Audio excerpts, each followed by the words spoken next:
ಶಂಕರಾಂಶ ಭೂಮ ಶಂಕರಾರ್ಯಪೀಠ ಸದ್ಗುರುನ್ ಶುದ್ಧ ಸತ್ವಭಾಸುರಾನ್ ಸುವರ್ತ್ಮನೀತ ಭೂಸುರಾನ್ ಸರ್ವಭೂತ ಸೌಖ್ಯದಾನ್ ಕ್ಷಮಾಕರಾನ್ ಯತೀಶ್ವರ. ಓಂ ಸಂದರ್ಶನಂ ವಿತನುತೆ ಪಿತೃದೇವ ನೃಣಾಂ ಮಾಸಾಬ್ದವಸರದಲೈರಥ ಊರ್ಧ್ವಗಮ್ಯತ್ ಸವ್ಯಂ ಕ್ವಚಿತ್ ಕ್ವಚಿದುಪೈತ್ಯಪಸವ್ಯಮೇಕಂ ಜ್ಯೋತಿಃ ಪರಂ ದಿಶತು ವಸ್ತ್ವಮಿತಾಂ ಶ್ರಿಯಂ ನಃ. ಧರ್ಮಬಂಧುಗಳಿಗೆ ಸ್ವಾಗತ.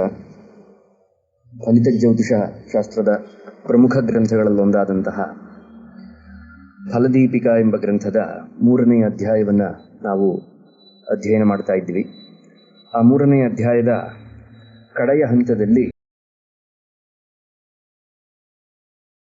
ಮಾಂದಿಯ ವಿಷಯವನ್ನು ಕುರಿತಾಗಿ ಹೇಗೆ ಯಾವ ವಿಷಯಗಳನ್ನು ಲೆಕ್ಕ ಹಾಕಬೇಕು ಮಾಂದಿಗೆ ಸಂಬಂಧಪಟ್ಟ ಹಾಗೆ ಅನ್ನುವ ವಿಚಾರವನ್ನು ತಿಳಿಸೋದಕ್ಕೋಸ್ಕರವಾಗಿ ಈ ಶ್ಲೋಕವನ್ನು ಮಂತ್ರೇಶ್ವರ ದೀಕ್ಷಿತರು ಆರಂಭ ಮಾಡ್ತಾ ಇದ್ದಾರೆ. ಮಾಂದಿಸ್ಥ ರಾಶಿಪತಿ ಸಂಗತ ಸುತ್ರಿಕೋಣಂ ತಸ್ಯಾಂಶ ರಾಶಿಪತಿ ಸಂಯುತಮಂಶಕೋಣಂ ಲಗ್ನಂ ವದಂತಿ ಗುಲಿಕಾಂಶಕ ರಾಶಿಕೋಣಂ ತದ್ವತ್ ವಿಧೌ ಬಲಯುತೆ ಶಶಿನೈವ ವಿದ್ಯಾತ್. ಈಗ 4 ಮುಖ್ಯವಾದಂತಹ ವಿಷಯಗಳನ್ನು ಇಲ್ಲಿ ಹೇಳ್ತಾ ಇದ್ದಾರೆ. ಯಾವ್ದು ಅಂತ ಕೇಳಿದ್ರೆ, ಮಾಂದಿಸ್ಥ ರಾಶಿ ಅಂದರೆ ಮಾಂದಿಯು ಯಾವ ರಾಶಿಯಲ್ಲಿ ಇರ್ತಾನೋ ಅದು. ಮಾಂದಿ ಅಂತಂದು ಹೇಳಿದಾಗ ಶನಿಯ ಮಗ ಎಂಬುದಾಗಿ ಒಂದು ಪ್ರಸಿದ್ಧಿ ಉಂಟು. ಗುಳಿಕ ಎಂಬುದಾಗಿ ಮಾಂದಿಗೆ ಮತ್ತೊಂದು ಹೆಸರುಂಟು. ಪ್ರಶ್ನಾದಿಗಳಲ್ಲಿ ಪ್ರೇತಬಾಧಾದಿಗಳನ್ನು ಚಿಂತನೆ ಮಾಡುವಂತಹ ಒಂದು ಪ್ರಮುಖ ಗ್ರಹಗಳಲ್ಲಿ ಒಂದು. ಹೀಗೆ ಈ ಮಾಂದಿಸ್ಥ ರಾಶಿ, ಮಾಂದಿ ಇರುವಂತಹ ರಾಶಿಯು, ಮಾಂದಿ ಇರುವ ರಾಶಿಯ ಅಧಿಪತಿಯು ಮತ್ತು ಮಾಂದಿ ಇರುವ ನವಾಂಶದ ಅಧಿಪತಿಯು ಮತ್ತು ಮಾಂದಿ ಇರುವ ನವಾಂಶ ರಾಶಿಯ ಅಧಿಪತಿ. ನವಾಂಶಕ್ಕೆ ಅಧಿಪತಿ ಬಂದು ಆ ನವಾಂಶ ರಾಶಿಯ ಅಧಿಪತಿ ಎಲ್ಲಿರ್ತಾನೋ ಆ ಮನೆಯ ಅಧಿಪತಿ ಅಂತ. ಅದರ ಜೊತೆಯಲ್ಲಿ ಮಾಂದಿಯ ನವಾಂಶ, ಎಷ್ಟನೇ ನವಾಂಶ ಇತ್ಯಾದಿಗಳನ್ನು ಕೂಡ ಗಮನಿಸ್ಕೊಳ್ಬೇಕು. ಈ 4 ಕೂಡ ಲಗ್ನಂ ವದಂತಿ, ಇದೆಲ್ಲವೂ ಕೂಡ ಲಗ್ನದಿಂದ 5 ತಪ್ಪಿದರೆ 9ನೇ ಮನೆಯಾಗಿ ಬಂದಿರುತ್ತೆ ಅಂತ. ಅಂದರೆ ಕ್ರಾಸ್ ವೆರಿಫಿಕೇಶನ್ ಹೇಗೆ ಮಾಡ್ಕೊಳ್ಬೇಕು ನಾವು. ಈಗ ಯಾವುದೋ ಒಂದು ಜಾತಕ ನಮ್ಮ ಮುಂದೆ ಬಂದಾಗ ಈ ಜಾತಕದಲ್ಲಿ ಬರೆದಿರುವಂತಹ ಲಗ್ನ ಸರಿಯಾಗಿದೆಯಾ ಇಲ್ವೇ ಅಂತ ಪತ್ತೆ ಹಚ್ಚುವಂತಹ ಕ್ರಮ ಏನು ಅಂತ ಹೇಳಿದ್ರೆ, ಈ 4 ವಿಷಯಗಳನ್ನು ಮನಸ್ಸಲ್ಲಿ ಇಟ್ಟುಕೊಂಡು ಮಾಂದಿಯನ್ನು ನೋಡಿ ಈ ಲಗ್ನ ಸರಿಯಾಗಿದೆಯಾ ಇಲ್ವೇ, ಲೆಕ್ಕಾಚಾರ ಸರಿಯಾಗಿ ಬಂದಿದೆಯಾ ಇಲ್ವೇ ಎನ್ನುವಂತಹ ವಿಷಯವನ್ನು ನಾವು ಖಚಿತಪಡಿಸ್ಕೊಳ್ಬಹುದು ಅಂತ. ಇದು ಒಂದು ಲಗ್ನದಿಂದ ಮಾಡಬಹುದು. ಇನ್ನೊಂದು ವಿಧೌ ಬಲಯುತೆ ಶಶಿನೈವ ವಿದ್ಯಾತ್. ಒಂದು ವೇಳೆ ಲಗ್ನಕ್ಕಿಂತಲೂ ಹೆಚ್ಚು ಚಂದ್ರನಿಗೆ ಬಲವಿತ್ತು ಅಂತ ಪಕ್ಷ, ಚಂದ್ರನಿಂದಲೂ ಕೂಡ ಮಾಂದಿಯ ಸ್ಥಿತಿಗತಿಗಳನ್ನು, ಮಾಂದಿಯ ಇರುವಂತಹ ರಾಶಿ, ಮಾಂದಿ ಇರುವ ರಾಶಿ ಅಧಿಪತಿ, ಮಾಂದಿ ಇರುವಂತಹ ನವಾಂಶ, ಮಾಂದಿ ಇರುವ ನವಾಂಶ ಅಧಿಪತಿ ಇರುವಂತಹ ರಾಶಿ, ಇದೆಲ್ಲವನ್ನೂ ಕೂಡ ಚಂದ್ರನಿಂದಲೂ ಚಿಂತಿಸಬಹುದು. ಚಂದ್ರನಿಂದ ಯಾವಾಗ ಚಿಂತಿಸಬೇಕು ಅಂತ ಕೇಳಿದ್ರೆ, ಯದಿ ಒಂದು ವೇಳೆ ಲಗ್ನಕ್ಕಿಂತಲೂ ಚಂದ್ರನಿಗೆ ಹೆಚ್ಚು ಬಲವಿದ್ದ ಪಕ್ಷ ಅವಾಗ ಚಂದ್ರನಿಂದ ಮಾಂದಿಯನ್ನು ಲೆಕ್ಕ ಹಾಕುವಂತಹ ಇನ್ನೊಂದು ಬಗೆಯನ್ನು ಕೂಡ ಈ ಶ್ಲೋಕದಲ್ಲಿ ಹೇಳಿದ್ದಾರೆ. ಮುಂದಕ್ಕೆ ಕುರ್ಯಾದಾತ್ಮಸುಹೃದೃಗಾಣಕ ಶಶಿ ಕಲ್ಯಾಣ ರೂಪಂ ಗುಣಂ ಶ್ರೇಯಾಂಸ್ಯುತ್ತಮ ವರ್ಗಜಸ್ತ್ವಪರಗಸ್ತನ್ನಾಥ ಜಾತಾನ್ ಗುಣಾನ್ ತ್ವತ್ರಿಂಶಾಂಶಗತಾ ಗ್ರಹ ವಿದಧತೆ ತತ್ಕಾರಕತ್ವೋದಿತಂ ತತ್ರ ಏಕೋಪಿ ಸುಹೃದ್ಗ್ರಹೇಕ್ಷತಯುತ ಸ್ವಚ್ಛೆ ಅರ್ಥಯುಕ್ತ ನೃಪಂ. ಈಗ ಆತ್ಮ ಸುಹೃದೃಗಾಣಗ ಶಶಿ, ತನ್ನ ದ್ರೇಕಾಣದಲ್ಲಿ ಆಗಲಿ ಅಥವಾ ತನ್ನ ಮಿತ್ರರ ದ್ರೇಕಾಣದಲ್ಲಿ ಆಗಲಿ, ಮಿತ್ರಗ್ರಹಗಳು ಚಂದ್ರನ ಮಿತ್ರಗ್ರಹಗಳ ದ್ರೇಕಾಣದಲ್ಲಾಗಲಿ ಅಥವಾ ಚಂದ್ರನು ಸ್ವದೃಗಾಣದಲ್ಲಾಗಲಿ ಬಂತು ಅಂತಂದರೆ, ಆತ್ಮ ದೃಗಾಣಗ ಶಶಿ ಸುಹೃದೃಗಾಣಗ ಶಶಿ ಕುರ್ಯಾತ್. ಕಿಂ ಕುರ್ಯಾತ್, ಏನು ಮಾಡ್ತಾನೆ ಅವನು, ಯಾವ ಫಲವನ್ನು ಅವನು ಸೂಚಿಸ್ತಾನೆ ಅಂತ ಕೇಳಿದ್ರೆ, ಕಲ್ಯಾಣ ರೂಪಂ ಗುಣಂ ಕುರ್ಯಾತ್, ಮಂಗಳತಮವಾದಂತಹ ಸದ್ಗುಣಗಳನ್ನು ಉಳ್ಳವನನ್ನಾಗಿ ಮಾಡುತ್ತದೆ. ಅಂದರೆ ಹುಟ್ಟುವಂತಹ ಜಾತಕನು ಚಂದ್ರನ ಒಂದು ದೃಗಾಣವನ್ನು, ಅಂದರೆ ದ್ರಿಗಾಣ ಅಂದರೆ ದ್ರೇಕಾಣವನ್ನು, ಚಂದ್ರನ ದ್ರೇಕಾಣವು ಒಂದು ವೇಳೆ ಅವನದೇ ದ್ರೇಕಾಣವಾಗಿ ಬಂದಿದ್ದರೆ ಅಥವಾ ತನ್ನ ಮಿತ್ರರ ದ್ರೇಕಾಣವನ್ನು ಚಂದ್ರ ಪಡೆದಿದ್ದರೆ ಆಗ ಕಲ್ಯಾಣ ರೂಪಂ ಗುಣಂ ಕುರ್ಯಾತ್, ಮಂಗಳಮಯವಾದಂತಹ ಗುಣವನ್ನುಳ್ಳವನನ್ನಾಗಿ ಮಾಡುತ್ತದೆ. ಅದೇ ರೀತಿಯಾಗಿ ಒಂದು ವೇಳೆ ಉತ್ತಮ ವರ್ಗಜಃ. ಉತ್ತಮ ವರ್ಗಜಃ ಅನ್ನೋದಕ್ಕೆ ಒಳ್ಳೆಯ ವರ್ಗವನ್ನ ಅವನು ಪಡ್ಕೊಂಡಿದ್ರೆ, ಅಂದ್ರೆ ಚಂದ್ರನ ದಶವರ್ಗವನ್ನ ಅಥವಾ ಷಡ್ವರ್ಗವನ್ನ ನಾವು ಮಾಡಿದಾಗ ಅದರಲ್ಲಿ ಶುಭಗ್ರಹಾಧಿಕ್ಯ ಬಂದು ಪಕ್ಷೆ ಆಗ ಅವನು ಉತ್ತಮವಾದಂತಹ ವರ್ಗವನ್ನು ಪಡ್ಕೊಂಡಿದ್ದಾನೆ ಅಂತ ಹೇಳ್ಬೋದು. ಹೀಗೆ ಚಂದ್ರನ ಒಂದು ಷಡ್ವರ್ಗವನ್ನು ಅಥವಾ ದಶವರ್ಗವನ್ನು ನಾವು ಗಮನಿಸಿ, ಚಂದ್ರನ ಷಡ್ವರ್ಗ ಅಥವಾ ದಶವರ್ಗ ಒಂದು ವೇಳೆ ಬಲಿಷ್ಠವಾಗಿ ಬಂದಿದ್ದರೆ ಶ್ರೇಯಾಂಸಿ ಕುರ್ಯಾತ್, ಇಲ್ಲಿ ಅವನು ಮೋಕ್ಷಕಾರಕನಾಗಿ ಆಗ್ತಾನೆ ಅಂತ ಹೇಳಬೇಕು. ಇಲ್ಲಿ ಶ್ರೇಯಸ್ ಶಬ್ದವನ್ನ ಇಲ್ಲಿ ಉಪಯೋಗಿಸಿರುವಂಥದ್ದು ಕೇವಲ ಅಭ್ಯುದಯ ಅಥವಾ ಅಭಿವೃದ್ಧಿ, ಶ್ರೇಯಸ್ಸನ್ನು ಪಡ್ಕೊಳ್ತಾರೆ ಅಂತ ಲೌಕಿಕವಾಗಿ ನಾವೇನು ಶ್ರೇಯಸ್ಸು ಅಂತ ಅಂದ್ಕೊಂಡಿದ್ದೇವೆಯೋ ಅದಲ್ಲ. ನಿಜವಾದ ಅರ್ಥದಲ್ಲಿ ಶ್ರೇಯಸ್ಸನ್ನು ಉಂಟು ಮಾಡುವಂಥವನು ಆಗ್ತಾನೆ.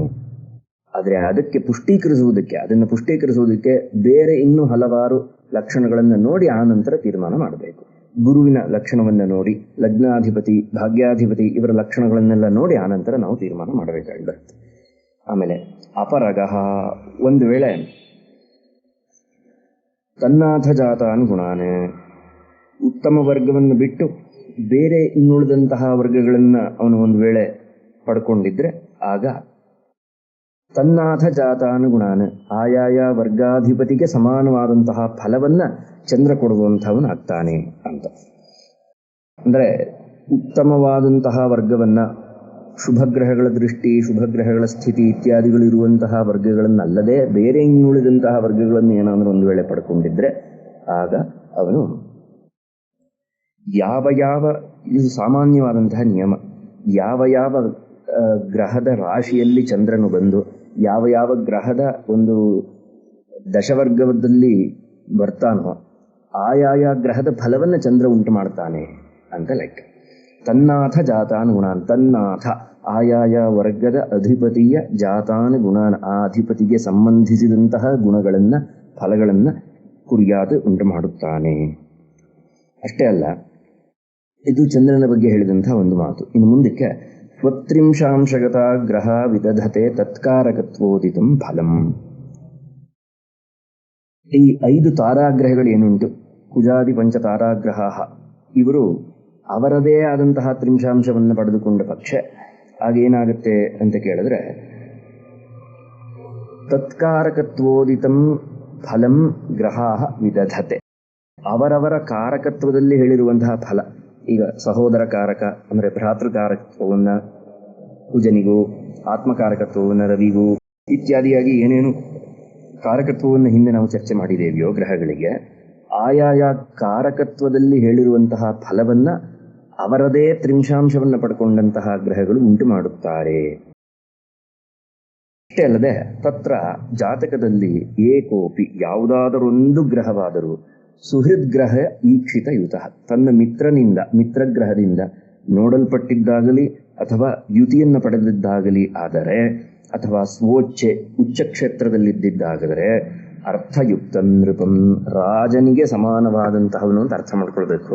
ರಾಜನೇ ಆಗಿಬಿಡ್ತಾನೆ ಅಂತಲ್ಲ, ಸಾಮಾನ್ಯವಾಗಿ ದೇಶವನ್ನು ಆಳುವಂತಹ ರಾಜನಾಗದೆ ಹೋದ್ರೂ ಮನೆಯಲ್ಲಿ ಒಂದು ಅಥವಾ ಅವನ ಕುಟುಂಬದಲ್ಲಿ, ಅವನ ಒಂದು ಸುತ್ತಮುತ್ತಲಿನ ಪ್ರದೇಶದಲ್ಲಿ ಒಳ್ಳೆಯ ಸ್ಥಾನಮಾನವನ್ನ, ಮರ್ಯಾದೆಯನ್ನ ಗಳಿಸಿಕೊಳ್ಳುವಂತಹವನಾಗ್ತಾನೆ ಅನ್ನುವಂತಹ ಅರ್ಥವನ್ನ ನಾವು ಇಲ್ಲಿ ಮನದಟ್ಟು ಮಾಡಿಕೊಳ್ಬೇಕು.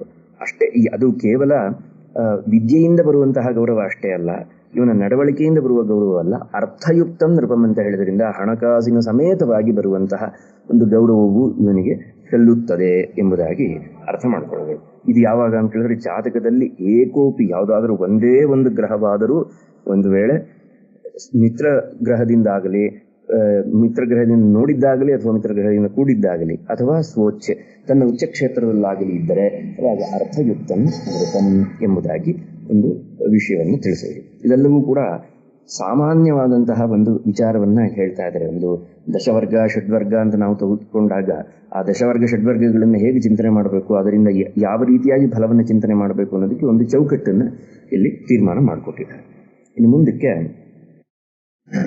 ಆಯಾಯ ಇದರಲ್ಲಿ ಗ್ರಹಗಳಿಗೆ ಯಾವ ರಾಶಿಯಲ್ಲಿ ಯಾವ ಕ್ಷೇತ್ರದಲ್ಲಿ ಇದ್ದಾಗ ಏನೇನು ವಿಧವಾದಂತಹ ಅವಸ್ಥೆಗಳು ಉಂಟಾಗುತ್ತೆ ಅನ್ನೋದನ್ನು ಹೇಳ್ತಾ ಇದ್ದಾರೆ.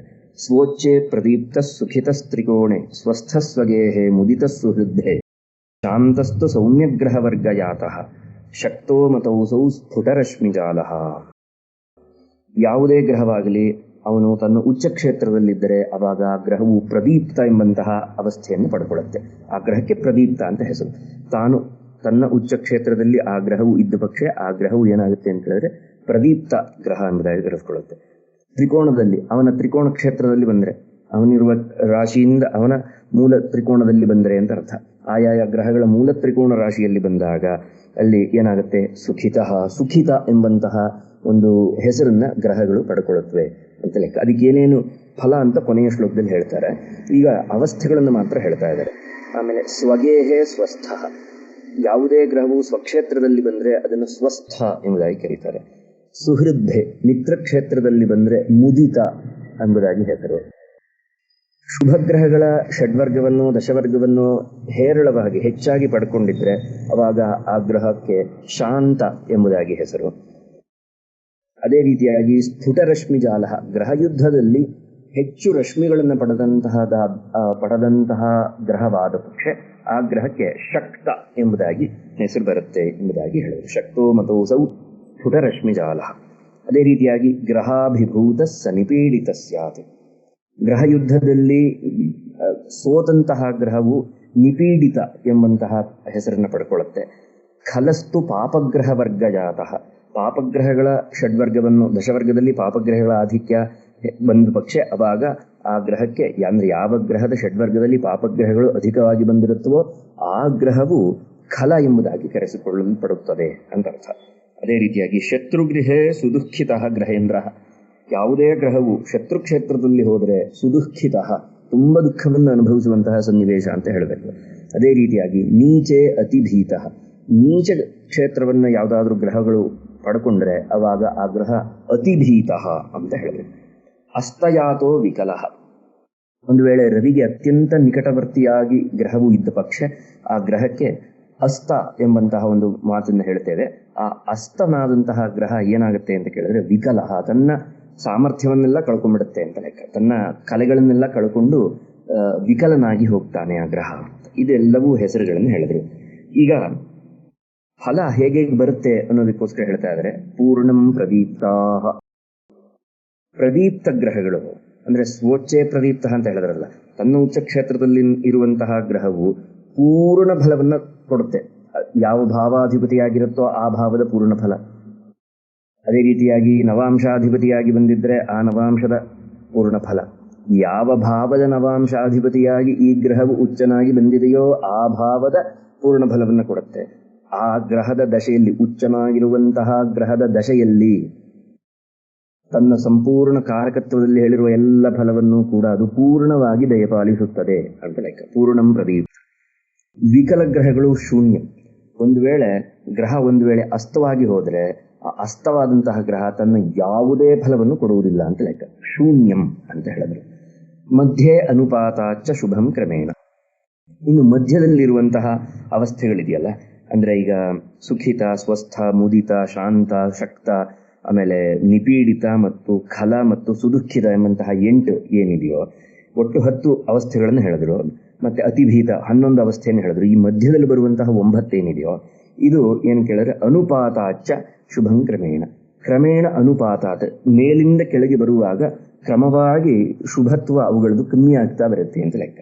ಅಂದ್ರೆ 3/4% ಅಥವಾ 80% ತ್ರಿಕೋಣದ ಮೂಲ ತ್ರಿಕೋಣದಲ್ಲಿ ಬಂದರೆ, ಒಂದು 70% ಸ್ವಕ್ಷೇತ್ರದಲ್ಲಿ ಬಂದರೆ, ಮಿತ್ರ ಕ್ಷೇತ್ರದಲ್ಲಿ ಬಂದರೆ ಒಂದು 50%, ಆಮೇಲೆ ಶುಭ ಗ್ರಹಗಳ ಷಡ್ವರ್ಗಾದಿಗಳಿದ್ರೆ ಅವಾಗ ಒಂದು 40-50% ಅಥವಾ ಒಂದು 55-60-40% ಅಂತ ಇಟ್ಕೊಳ್ಬಹುದು. ಆಮೇಲೆ ಸ್ಫುಟರಶ್ಮಿ ಜಾಲವಾಗಿದ್ದರೆ 40. ಅದೇ ರೀತಿಯಾಗಿ ಇನ್ನು ಹಿಂಗೆ ಕಮ್ಮಿ ಆಗ್ತಾ ಬರುತ್ತೆ. ಅನುಕ್ರಮೇಣ ಅಶುಭಮೇವ ಕುರ್ಯುಹು. ಇದೇ ಅನುಕ್ರಮವಾಗಿ ಹೋದರೆ ಹಿಂದಿನಿಂದ ಮೇಲಕ್ಕೆ ಹೋಗಿತು ಅಂತಂದ್ರೆ ಅಶುಭಮೇವ ಕುರ್ಯುಹು, ಅದು ಅಶುಭವನ್ನೇ ಉಂಟು ಮಾಡುತ್ತೆ. ನಾಮಾನುರೂಪಾಣಿ ಫಲಾನಿ ತೇಷಾಂ, ಅಷ್ಟೇ ಒಂದೇ ವಿಷಯದಲ್ಲಿ ಹೇಳಿಬಿಟ್ರು.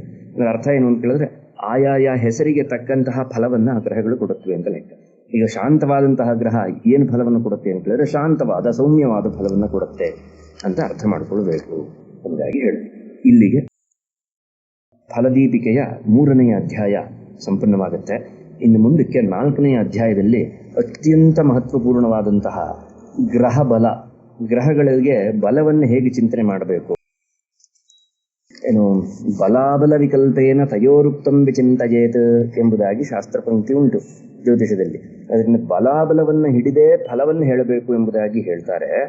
ಆದರೆ ಗ್ರಹಗಳ ಬಲವನ್ನು ಹೇಗೆ ತೀರ್ಮಾನ ಮಾಡೋದು, ಹೇಗೆ ಚಿಂತನೆ ಮಾಡುವುದು, ಈ ಗ್ರಹಕ್ಕೆ ಬಲ ಇದೆ, ಯಾವ ಬಲ ಇದೆ, ಎಷ್ಟು ಬಲ ಇದೆ, ಯಾವುದು ಮೊದಲನೇ ಸ್ಥಾನದಲ್ಲಿ ಬಲ ಬರುತ್ತೆ, ಯಾವುದು ಮಧ್ಯಮವಾದ್ದು, ಪ್ರಯಾರಿಟಿ ಹೇಗೆ ಇತ್ಯಾದಿಗಳನ್ನೆಲ್ಲ ತಿಳಿಸುವಂತಹ ಒಂದು ಅತ್ಯಂತ ಮಹತ್ವಪೂರ್ಣವಾದಂತಹ ಅಧ್ಯಾಯ 4ನೇ ಅಧ್ಯಾಯ.